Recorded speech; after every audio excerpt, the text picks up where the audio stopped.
Really, guys, really, that's it. That's the best you could do at Bethesda for Fallout 4. A trailer where we get to see some flashback cutscenes of people actually dying in the nuclear war. A slightly better animated dog. Well, I say slightly better. It's quite nicely animated and quite realistic in terms of its movement and what have you. Dog character moving about the ruins, and then your main character at the end possibly having a voice for the first time in the franchise. That's it. That's the best you can do. I mean, the rest of it was just basically Fallout 3, but with better graphics. That was it. I honestly, generally am very disappointed with this trailer. It didn't really show a lot. And again, it's not really supposed to. It's supposed to tease you and get you excited. But rather than get me excited, it's actually left me feeling a bit disappointed and angry. Really, because, like I said, it just doesn't look any different from Fallout 3. Don't get me wrong, I like Fallout 3. But in terms of the next leap forward for the franchise, I think the 7 year gap between Fallout 3 and this game. Yes, they did New Vegas. Yes, Bethesda did Skyrim. Yes, they tried Elder Scrolls Online, and that didn't do very well. But the gap between 3 and 4, and that's the best they could come up with. Yeah, I'm not impressed. I'm really not. Don't get me wrong, I'm sure the game will be good and addictive and fun to play, and you get to explore new areas for new loot and stuff. Yes, I'll probably buy it, and yes, I'll probably enjoy it. But my point being is I don't believe it's going to be anything different from Fallout 3. I don't think you're going to play it without thinking, oh god, it's just like Fallout 3. Yeah, except it looks prettier. And then after about an hour or two, maybe give or take, all right, maybe about 4 or 5 hours into it, you'll start thinking, oh, I'm bored of it now because you've already played it, you've already done it, and it's offered nothing new. Yes, the cutscenes are new, where we actually got to see. Maybe it's not in the game, so to speak, but at least in the trailer, you got to see the cutscenes of people actually being there when the bombs first went off and dying from all that. Yes, it was quite heartbreaking, but it's nothing new. We know that that happened. What was different in that scene that we don't already know? We know they died. We know it was horrible. We know it was heartbreaking. How? Well, we wouldn't be in the timeline and the setting of the game if that didn't happen. And when you're playing, say, 3 in New Vegas and quite possibly 1 and 2 in the previous games, you can find notes and extracts and tape recordings of people who lived in the past who recorded what was going on before the bombs went off and even after the bombs went off. You already have an idea of what it was like just by reading that lot, and it was heartbreaking. It was gut wrenching because you didn't visually see it. You had to use your imagination to fill in the gaps, and your imagination made you go, holy hell, this is terrible. What happened was awful. Oh god, that's grim. Because your imagination plays a part. But seeing it, yes, it's pretty and impactful, but it's nothing new. So I'm not impressed with that. The dog animation, again, very nicely animated dog. I did like it. I looked at the dog character and thought, my god, you're a nice dog. That's a nicely rendered dog.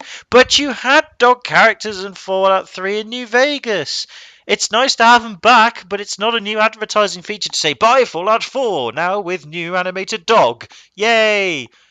It's not really something you should be selling your game on, guys. You need to be selling it on new mechanics. You need to be selling it on new angles, new fresh ideas, new storylines, maybe, or a bit more of the story of what little story there was shown, if any. It just seemed the same old stuff again. You are a wanderer from a vault, and now you've stepped out for reason C out of 26 reasons that we've already pre-constructed of why you could have left the vault. Now you must begin your travels to learn the world and try and make things better or worse depending on what you want. That's a fine setup and all, but I don't know. I just don't. You just you could have seen we could have seen more of that this time. I think it would have been more interesting if you actually saw the nitty gritty details of how we escape from the vaults. Well, I say escape, how we leave the vault, even I should say. Not revealing too much of the plot, but have points in it where you think, "What the hell's going on there? Oh my god, who's that? What is going on there? Oh my god, we've left the vault and everything looks like it's even more gone to pot than before. Holy hell, I am pumped." My idea for this game, unless they are doing it, I don't know what the plot is to this game. I haven't looked because I don't want to know until the game comes out. But if they haven't done it already, the idea that I would go with this one is have it set another 100 or 150 years in the future from the third New Vegas, like the third New Vegas was 100 to 150 years in the future from 1 and 2, where everything's properly run down. Everything looks like it's decaying to dust. There's still buildings, but there's not much of them left. And what civilizations were surviving and were in 3 in New Vegas coming up with these revolutionary technologies, like in 3 they came up with the Eden Project thing where they, well, I don't know if it was called Eden, I can't remember what it was called, Gaia maybe or whatever, when they got fresh water but that wasn't contaminated with radiation for the first time. And then in New Vegas, they took over the dam and whatever, that sort of MacGuffin. Maybe that's failed. Maybe civilization, even after getting opportunities to start again, still failed, and it's still gone to pot. So the civilizations that are left are really sparse, and the people are really run down and running out. And the creatures out there, the mutated creatures, the feral ghouls, the death claws, and all the other MacGuffins, they've mutated further, not horrendously like they're over the top or anything, but they've mutated further where they are the dominant species and they're scarier and stronger than ever because they're used to the environment. They've adapted, they've evolved slightly in 100 years or so. And it's like a proper survival horror game. That would have made me more gripped up and gone, yes, Fallout 4, pumped to play it. This looks, oh my god, things have got, what the hell's happened here? I want it. Let me buy it so I can see. It didn't have that. It just looks like Fallout 3 again, except more colourful and prettier. So I think the idea is that perhaps maybe civilization is starting to find its feet again, and it is starting to become more civilized again, like properly. And in this game, rather than trying to create the foundations for it, it's built on from the foundations and everything is starting to develop. You're seeing the early development stages, or maybe even if it is set 100 years or so into the future, you're seeing it developed as it is now, saying, well, this is how far we've got, this is where we want to go next. That might be all right, but I would have preferred it to be even more deathy and more run down, just thinking, my god, this is really grim, what's going to happen? And then have maybe as the plot thing, one or two civilizations whose technology has really advanced, to the one extreme end, gone beyond all the suits and stuff and all the laser guns and what have you. They've used the technology and really pushed it and gone further, but they haven't shared it with anyone, and they're keeping very secretive about it. And the whole idea of the game is to try and get into those civilizations and find out what's going on. And perhaps in the game you can find one or two of the soldiers or people who come from there who've been killed or killed or died, and you pick up scraps of weapons that they've got or scraps of technology that they've developed, and you're just looking at it going, what is going on?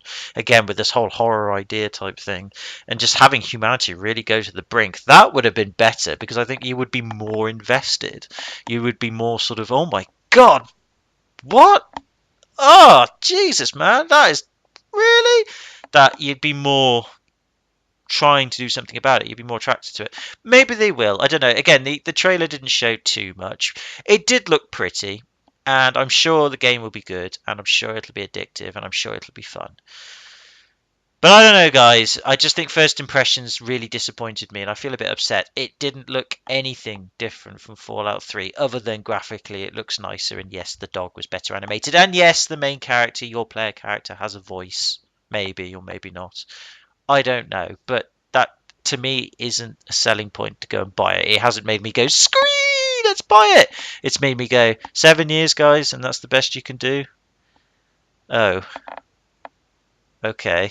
But hey, maybe I'm just being too negative. Maybe I'm being harsh. We'll see. Either way, what do you think? Are you excited? Are you looking forward to it? Do you think, actually, no, you're talking rubbish, Neo? Looks amazing. It's going to be awesome. You didn't spot this. You didn't see this. No, I think the past cutscenes were great. I can't wait to see more of those. The dog was amazing. How could you not like the dog? The dog's animation is revolutionary. That's what we want. And our main character has a voice. Oh, the possibilities are endless. If you're really excited with that, or anything else I've missed, yeah, let me know in the comments, guys and girls. Chuck it at me, good or bad, like, dislike. Please be genuine. Let me know. I don't mind if I'm wrong. Chuck me in the shark pool with piranhas attached as well, with laser beams and all that MacGuffin, and sea bass. Don't forget the sea bass. Chuck me in there if I'm wrong. But seriously, guys, just to close off, I really liked Fallout 3. and I really liked New Vegas. New Vegas is one of my favorite games of all time. Yes, it has a terrible main story. Yes, it's buggy as hell, but I really liked the game in terms of its atmosphere, its setting, its soundtrack. The mechanics were good when they worked, of course, but when they worked, they worked. Customization of your character was cool, not too advanced, but cool enough where you honestly felt like you were some sort of lone ranger, like the man with no name from The Good, the Bad, and the Ugly and Fistful of Dollar movies. You know, you could be that person if you wanted to, or you could be a badass and be horrible and evil. You generally felt like the lonely wanderer who over time got wiser and more powerful and could deal with anything and get to it. Really felt like a wild western thing in the future. I love all that, so for me New Vegas is my favorite. 3 was good, but I didn't. It wasn't after a while the epicness sort of wore off it a bit. You know, the epic feel of wandering around did wear off. But with New Vegas, it doesn't. I can play that game again and again and again, and I just feel every time that yes, I cannot wait to get this gun, or I cannot wait to get this, so I can go and be my lonely wanderer again. And I just love traversing the Mojave Wasteland, and the expansions were good as well. I thought in those games they were good. The Fallout 3 expansions were good too, but I think the New Vegas ones were just a bit more interesting. They were a bit darker and they were a bit more. Whoa, what's going on here? Again, like what Fallout 4 should be like, but who knows? Anyway, let me know, guys. Hope you're all well. Sorry for this extended rambling video. Promise, promise, promise. I will have a new video up on Portal and Opposing Force this Saturday. Promise, promise, promise, because I will be able to relax this Saturday. And I would love to do one because I hate not doing videos for you guys and girls. You guys are showing me your love. You're showing me your comments. You're showing me your likes. You want more. I want to give you more. I really do. But my situation right now won't let me, but I'm hoping it'll get better. I keep saying it will. I'm getting there. I'm nearing at the end, but there's just all this extra paperwork that's come out of nowhere. I didn't expect it. I'm having to plow through it. I bloody hate it. I've got more to do now. I'm putting it off because it's so boring and horrible, but I've got to do it. But I thought I'd do this first because I saw the trailer and I was like, whoa, you know, so I had to get my opinion out. You know me, that's what I do. Anyway, hope you're all well, guys. Take it easy. Have a good one, and I hope to see you in the next vid. Bye now.